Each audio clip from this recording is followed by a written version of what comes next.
Well, good morning, everybody. Welcome to my channel. It's that time of year again, autumn. And looks like we're going to get some pretty decent color. So this morning, I've made a trek from just west of Chicago down to Matthiessen State Park, which is sort of Starved Rock State Park's little brother to the south. And what I'm going to be doing today is I'm walking down to the mouth of the creek, Cascade Creek, which flows through here. There's actually several waterfalls and then flows into the Vermilion River. And at the Vermilion River, there are fossil beds.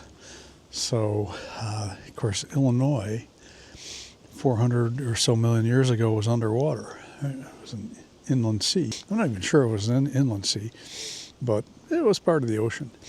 And it was part of the ocean for a long time. In fact, that's why there's no dinosaur fossils in Illinois, because for most of the age of dinosaurs, Illinois was underwater. So maybe there's marine reptiles.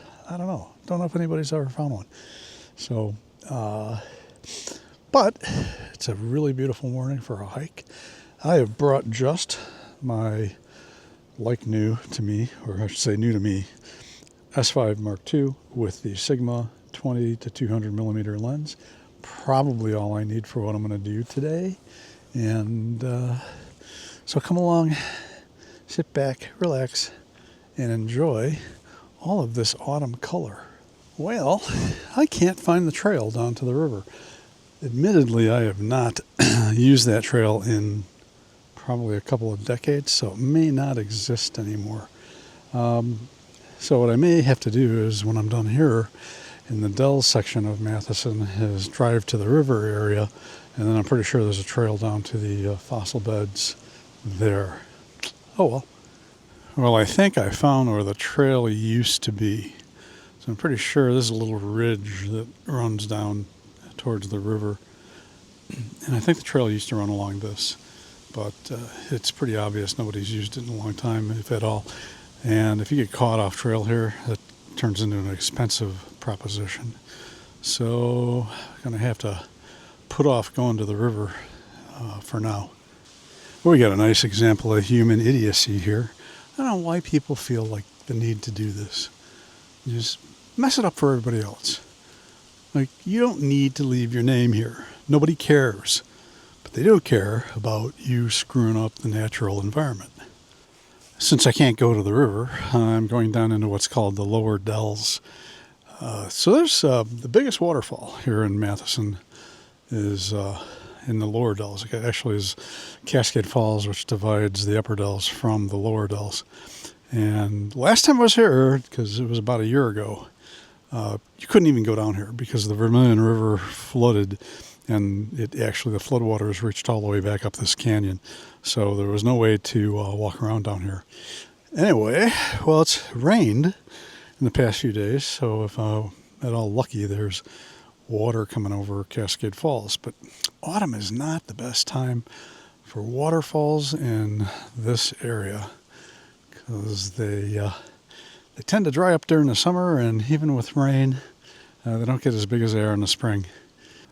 I'm at the bottom of the stairs. This is a little side canyon called the Devil's Paint Box. And yeah, in the spring, you got a pretty nice waterfall flowing over this, but pretty dry right now. I was going to try to get down to the mouth of the creek through the canyon, but as I suspected, it's very, very muddy, and not going to try it. So even up here, above the creek, there's spots that are just muddy, and you sink in a whole lot. So it's the way it goes. It is a pretty place, though. So this sort of tropical looking small tree here is a pawpaw. It's actually several of them. Pawpaw. You know that old song, Where's Dear Little Susie? Way down yonder in the pawpaw patch. So, and pawpaw fruit is fairly large. And I guess, I don't know, I think I've heard it is similar to papaya. And most of the pawpaw's relatives live in the tropics. So, but this is native to the eastern United States. It's pretty dim down here in this canyon, even though it's a bright blue sky day. contrary to the forecast, which was for cloudiness all day. Seems like every time I go out, the forecast is wrong. But what I thought I'd do is mount the S5 Mark II and the Sigma 20-200 on my fairly lightweight tripod with a fairly lightweight newer ball head, which seems to hold it just fine. And so this is a Slick Pro GM tripod that I bought in 2003 in a camera store in Missoula, Montana. But I had a feeling this would work because I have actually mounted my original G9 with the 100-300 on this tripod and tripod head, ball head, and it's not really a problem. Cascade Falls is just Cascade Cliff today. Oh well, so it goes. One of the cool things though around about this this place is over here to the left there are caves, and actually these caves are all are interconnected. When you go inside the caves, there are actually little passageways from one to the other, and so you can get over to the right here. You can get all the way over to an opening right there on the left at the bottom of the cliff. There's an opening where you can see the waterfall when it's flowing. Huh. I had no idea there were crocs in this creek.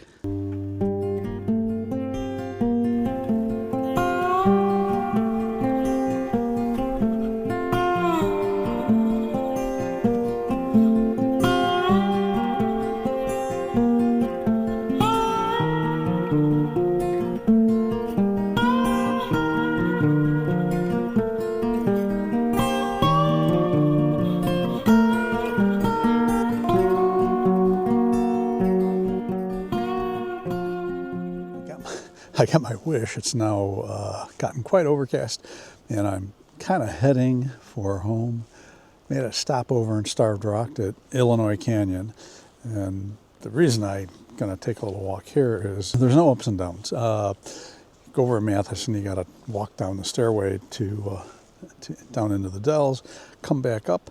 It was pretty strenuous, so I decided to come over here and just do a flat walk through the bottom of this canyon. And now it's nice, low contrast, not lots of sun. Colors might be a little before peak. It's probably a little bit before peak, but they're still pretty nice. So I'll take a walk back here, see what kind of photos I get, and then head back to Chicago. Wow. Well, the creek here in Illinois Canyon is completely dry. So I was here last spring, and you see these little stepping stones. They were pretty much underwater in the spring. So I don't think I've ever seen this creek dry up completely. That's pretty weird. This is pretty amazing. You've seen previous videos that I've done here, and I'll put up a photo taken when I was back here in the spring. But usually there is water filling this, all the way to the top of the overhang. So if you see where, in the center of the frame, you see where the water comes out of that slot canyon and into this pool. And usually the water is, within a meter of the top of this edge of what was a waterfall. And totally dry right now. So I've never seen this. I mean, overall, it's been a pretty dry end of summer and into autumn, although a couple of days ago it rained very hard, but not enough to get the creek going again.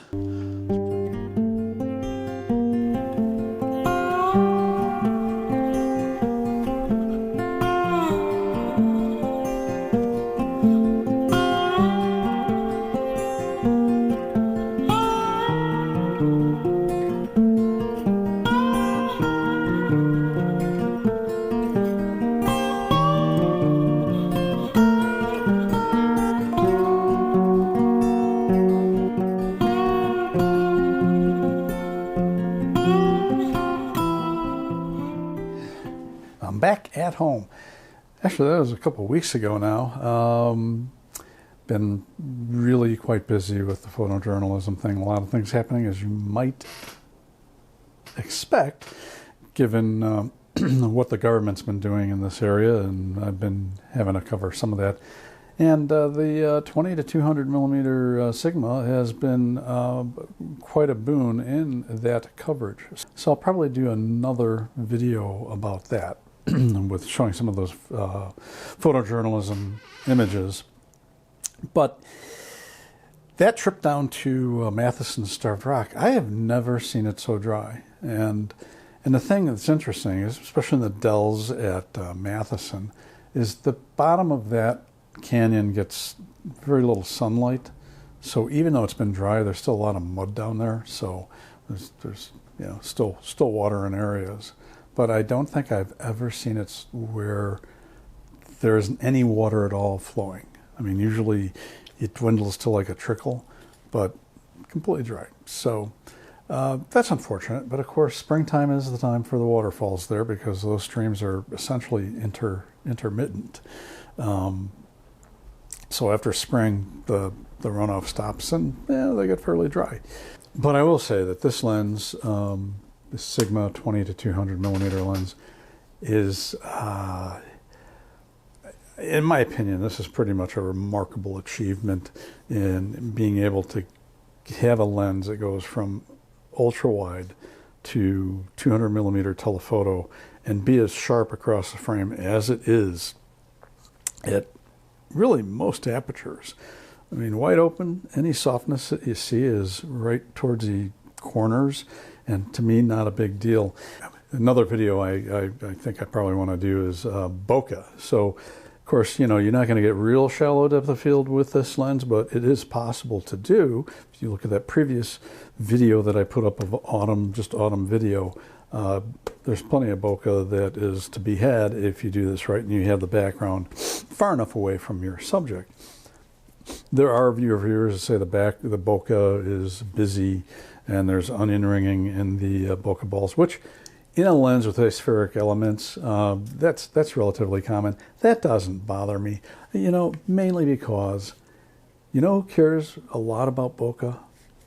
Photographers. You think anybody else really cares? Probably not.